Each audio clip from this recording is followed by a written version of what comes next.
No Unidunité dos golpistas modernos, sinto informar, mas a próxima vítima pode ser você. Não porque você é ingênua, não porque você é um cara desatento, mas porque hoje os golpes moram nos detalhes. Detalhes estes que você nem sabia que precisaria se atentar. Olá, sejam todos muito bem-vindos. Me chamo Daniele, sou advogada e esse é o Espaço Jurídico do Pode Professorar. Aqui a gente fala do direito do jeito que ele acontece na vida real, sem juridiquês, sem termos técnicos e sem complicações. E no episódio de hoje, vamos falar sobre os golpes financeiros modernos, sobre como essas fraudes funcionam, sobre por que tantas pessoas caem nelas e, principalmente, o que fazer quando o prejuízo já aconteceu. Existe uma imagem antiga do golpista. Muita gente imagina alguém mal vestido, falando de forma suspeita, aquela pessoa meio malandrada que te aborda na rua, oferecendo algo um pouco estranho, mas os golpes modernos mudaram. Hoje, o golpe eficiente é justamente aquele que parece normal. Ele parece uma conversa cotidiana, parece um procedimento bancário, parece uma compra comum, parece alguém tentando te ajudar. E isso acontece porque muitos criminosos passaram a usar algo chamado engenharia social. Na prática, eles observam e passam a agir nos detalhes do comportamento humano. Criam urgência, criam medo, criam pressão emocional. Aquela famosa mensagem: seu banco detectou uma movimentação suspeita. Seu filho trocou de número. Você precisa resolver isso agora.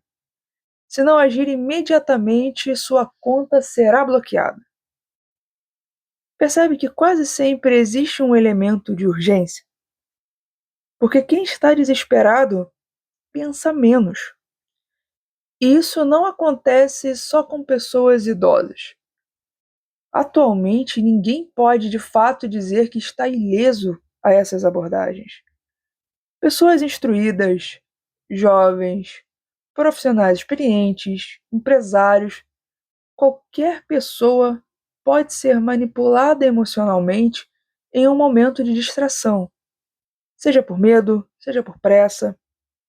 Hoje, os golpes acompanham a tecnologia, e quanto mais rápido o dinheiro circula, mais rápido o prejuízo acontece também.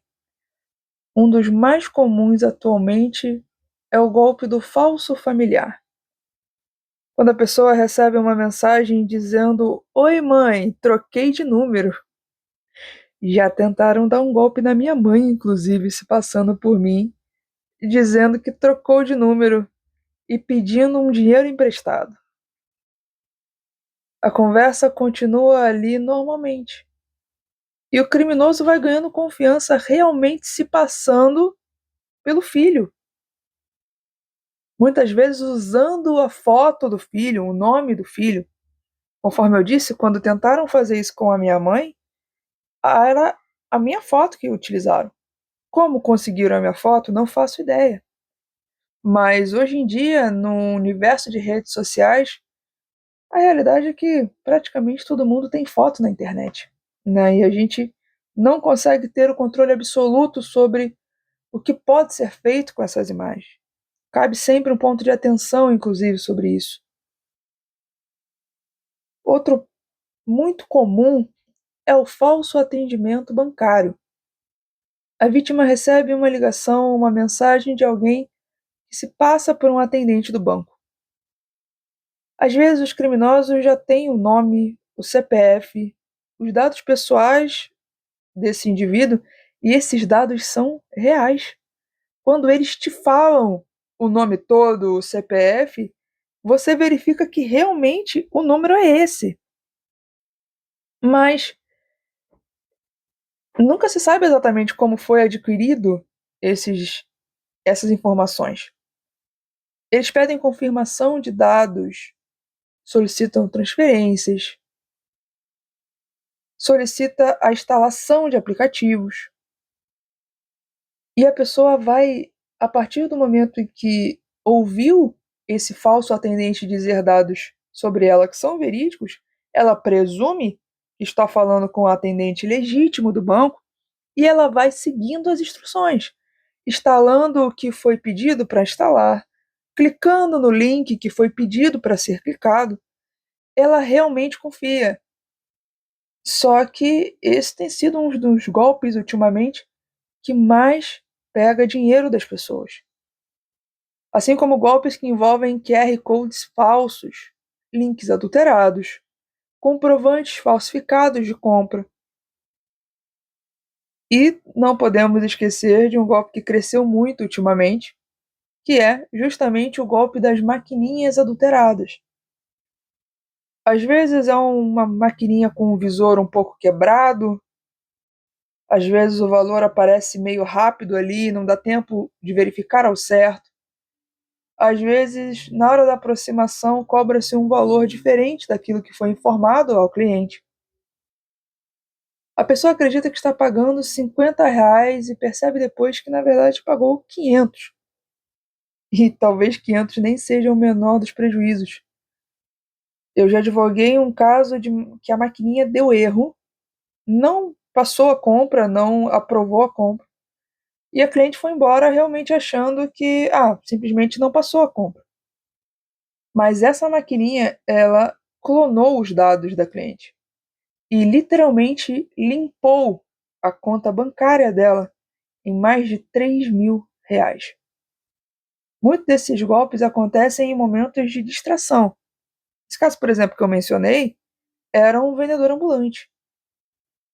Acontece na rua, nos bares, nas festas, na correria, no trânsito, no meio do trabalho, em algum momento que você para comprar alguma coisa, seja um docinho depois do almoço. O criminoso sabe que a atenção reduzida aumenta a chance de erro. E é ali, justamente, a oportunidade que ele precisa. Hoje dados valem dinheiro. E nem todo mundo tem a dimensão disso. Às vezes o golpista sabe seu nome completo, seu telefone, onde você costuma comprar, qual loja você costuma comprar, qual banco você usa, seu CPF, demais dados, demais números de documento.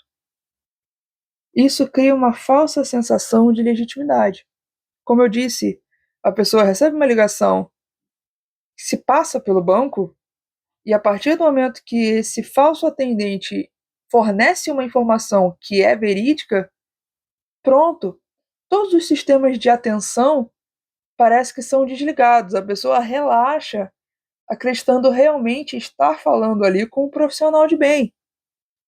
Mas nós vivemos em uma era cujos dados vazam-se constantemente. Empresas, hoje em dia, tudo que se compra se preenche um cadastro. E esse cadastro alimenta bancos de dados.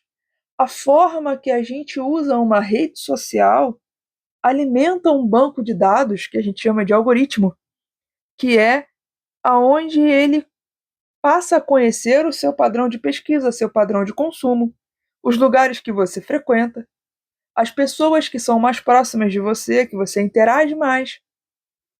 E tudo isso torna-se um banco de dados valiosíssimo e muito danoso quando cai nas mãos de uma pessoa mal intencionada.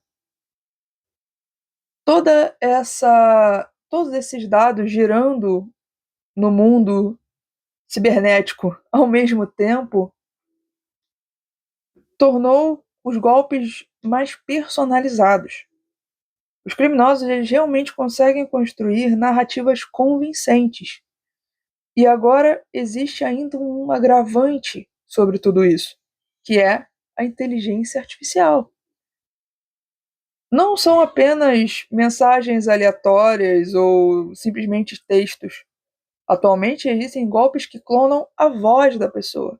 Você pode literalmente receber uma ligação com a voz da sua mãe te pedindo uma ajuda para algo emergencial e você, evidentemente, vai se preocupar, vai se desesperar, pode fazer uma transação bancária e a partir dali vem um baita problema. As mensagens são muito realistas. Perfis falsos criados na rede social com fotos realmente da pessoa. E assim os golpes estão ficando cada vez mais caricatos. Mas e aí? Quando todos os mecanismos de atenção deram errado? Quando em um minuto de distração o golpe te pegou? O que fazer? Quando uma pessoa percebe que caiu em um golpe, normalmente o primeiro sentimento é o desespero. E o problema é que o desespero faz a gente perder muito tempo. E esse tempo é precioso. Então a primeira coisa a fazer é sempre agir rápido. Entre imediatamente em contato com o banco. Principalmente em golpes, nesse caso, que envolvem movimentações bancárias, entre imediatamente em contato com o banco. Em casos de Pix, existe um mecanismo chamado MED, que é um sistema de tentativa de rastreamento e bloqueio dos valores transferidos em fraude. Nem sempre o dinheiro é recuperado, mas quanto mais rápido a vítima age, maiores podem ser as chances. A partir do momento que se realiza uma transação via Pix, essa transação contém o registro de onde saiu o dinheiro para onde foi o dinheiro. Então, previamente, antes de qualquer investigação, existe a possibilidade de bloqueio da conta para onde esse dinheiro foi. Logo, tem como preservar o dinheiro antes que ele seja sacado, transferido, seja como for. Só que isso não impede que a pessoa tenha feito esse movimento antes do banco bloquear. O que vai garantir se vai dar tempo de salvar o seu dinheiro ou não é justamente em quanto tempo você aciona o banco.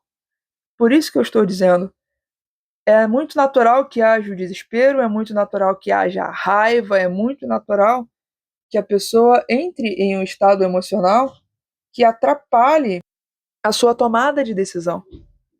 Mas é importante agir o quanto antes.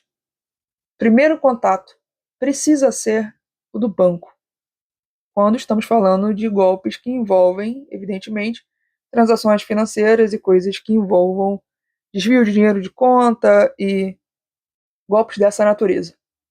E através desse contato com o banco, é muito importante que se bloqueie os cartões, troquem as senhas, conteste as operações suspeitas, transferências, compras que você não reconhece, conteste imediatamente. E também é muito importante, é fundamental, que sempre se preserve as provas, prints, conversas, comprovantes, mensagens recebidas, os números dos telefones que entraram em contato, os links recebidos, os perfis, caso o golpe tenha ocorrido através de rede social, tudo o que se tiver é importante. Após, em um segundo momento de investigação, a delegacia, o advogado, vai saber te dizer o que vale, o que não vale, o que é útil, o que não é, mas num primeiro momento, tenha tudo, guarde tudo. Muita gente apaga algumas conversas, seja por vergonha ou raiva, só que às vezes ali está justamente a prova mais importante. É indispensável também que se registre o boletim de ocorrência. Muitas vezes a pessoa acha que não é necessário, ou porque conseguiu resolver algo previamente com o banco, conseguiu travar o dinheiro, acha que não precisa fazer nenhum procedimento a mais. Mas entenda, a pessoa que te aplicou esse golpe, ela tem dados seus, ela tem informações a seu respeito. E isso é algo que você não pode precisar exatamente até onde essa pessoa pode ir, exatamente o que ela pode fazer com as suas informações. Ou quais outras tentativas, de repente, em contas de outros bancos ou aplicando golpe usando seus dados nas pessoas próximas suas.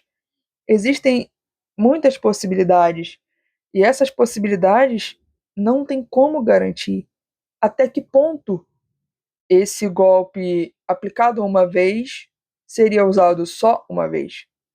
Portanto, sempre registre o boletim de ocorrência. Eu sei que muitas das vezes existe popularmente aquela sensação de não vai dar em nada, ou mas ele não vai pegar o bandido, não tem como pegar o bandido. Mas hoje em dia existem sim várias formas de rastreamento. Mas mesmo se a investigação criminal não for conclusiva, esse boletim de ocorrência pode te preservar do mau uso dos seus dados em situações que você não tem controle. Inclusive, existem delegacias online em diversos estados. Esse boletim de ocorrência pode ser registrado sem você sequer precisar sair de casa. E é preciso falar uma coisa importante. Muita vítima acredita que porque fez a transferência voluntariamente, porque caiu no golpe, né, porque de fato fez algo sob a má orientação do golpista, automaticamente ela perdeu qualquer direito. E aqui cabe uma. Vou me permitir fazer uma crítica mesmo a muitas instituições financeiras que prestam justamente essa orientação. De que diz, não, então o banco não pode fazer nada. Não, foi você que fez o procedimento, você caiu no golpe, quase como se dissesse assim, você deu mole, então agora o prejuízo é seu. Mas não é assim. Portanto, mesmo que na instituição que você, porventura, sofreu esse golpe, te seja orientado dessa forma, procure sempre um advogado. Porque, juridicamente, existem muitas discussões sobre as falhas de segurança dos sistemas bancários, sobre movimentações atípicas, sobre o dever de proteção que essas instituições financeiras têm sobre os dados e o dinheiro de seus clientes. A responsabilidade em determinadas fraudes não vem unicamente do cliente, porque existe um dever de segurança por parte dos sistemas bancários e muitas das vezes esses sistemas são falhos. E isso gera material para que então o golpista faça o que quer que ele queira fazer. Portanto, sempre consulte-se com o advogado, mesmo que a instituição bancária tenha dito a você que o prejuízo é seu e que ele não vai fazer nada a respeito. O Poder Judiciário, com certeza, diariamente recebe demandas dessa forma, inclusive essa demanda que eu mencionei com vocês há uns minutos atrás, de que eu advoguei em favor de uma mulher que perdeu um valor bancário através de um golpe de maquininha. A primeira resposta que ela teve do banco foi justamente essa, de que eles não iriam fazer nada. E em conversa comigo, eu disse a ela, não, peraí, vamos ver isso aí, não é assim não. E, enfim, o Poder Judiciário, graças a Deus, entendeu da forma como eu havia também entendido, de que havia responsabilidade do banco na forma como a coisa aconteceu, e então ela pôde reaver o seu valor. Mas a postura bancária, muitas das vezes, não é bem essa, não. Portanto, independente de como foi respondido a você quando você informou o banco a questão do golpe, sempre consulte um advogado e não deixe de registrar a ocorrência. É a sua proteção e a proteção dos seus direitos que precisa ser resguardado acima de tudo. Golpistas profissionais manipulam as nossas emoções, manipulam o nosso raciocínio mesmo naquele momento. E depois que o golpe acontece, vem uma certa vergonha. Eles são especialistas nisso, em manipular o nosso medo, a nossa urgência, a nossa confiança, em criar pressão psicológica. Muitas vítimas se culpam profundamente depois do ocorrido. Mas entenda, se você se calar, mais pessoas serão vitimadas. E é preciso interromper esse ciclo. Então, independente do que porventura tenham te dito num primeiro atendimento, ou independente de como você se sente exatamente naquele primeiro momento que você constata o golpe, sempre procure ajuda de um profissional, sempre procure os seus direitos, por você, pela proteção dos seus dados, das suas informações, e também para que você possa contribuir para a interrupção desse ciclo que vitima pessoas diariamente.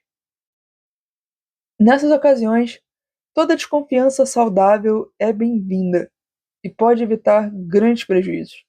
É preciso sempre se lembrar: nem toda urgência é real. Nem toda ligação que diz ser do banco é do banco. Nem todo pedido de ajuda é verdadeiro. Nem todo link deve ser clicado. Criar pequenos hábitos de segurança pode fazer uma diferença enorme. Sempre confirme informações através de outro meio, de outro canal. Reduza seus limites bancários, principalmente em transações noturnas, quando esses golpes acontecem com muita frequência. Não faça operações financeiras sob pressão. Confira valores com calma antes de aproximar o seu cartão. Sempre desconfie de tudo que te cause pressa excessiva, porque muitos golpes dependem exatamente de impedir que a vítima pare para pensar. Na era dos golpes modernos, não perdemos apenas dinheiro. Muitas vezes nos roubam tranquilidade, segurança emocional e até a confiança que a pessoa tinha em si mesma. Por isso, toda informação importa, porque entender riscos também é uma forma de proteção. E talvez o maior erro seja acreditar que esse tipo de coisa só acontece com os outros.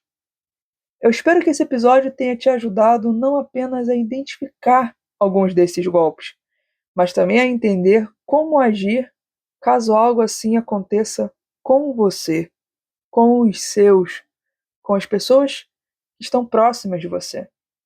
E se esse conteúdo te ajudou, compartilha com alguém, porque às vezes uma informação recebida no momento certo evita um prejuízo enorme. Ficamos por aqui. A todos uma ótima semana e nos encontramos no próximo episódio. Até lá!